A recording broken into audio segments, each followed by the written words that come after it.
আমাদের আর কোনো স্বপ্ন নেই, আমাদের আর কোনো আশা নেই, উদ্দেশ্য নেই। আমাদের একটি মাত্র উদ্দেশ্য, আপনারা যদি নিরাপদে ব্যবসা করতে পারেন। জামাত ইসলামের প্রতি আপনাদের আস্থা আছে।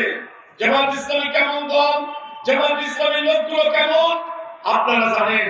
তাদের চরিত্র, তাদের ব্যবহার, তাদের আচার আচরণ আপনাদের সামনে আছে। তারা কখনো দুর্নীতি করে না, তারা চাঁদাবাজি করে না, তারা কোনো মানুষকে ঠকায় না, কোনো মানুষকে আঘাত করে না, কোনো নারীর দিকে চোখ তুলে তাকায় না।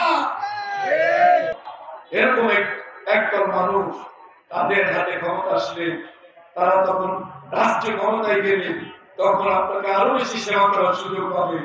কোটি কোটি টাকা বরাদ্দ হয় সরকারের পক্ষ থেকে, এই 100% টাকা আপনাদের সেবায় নিয়োজিত হবে।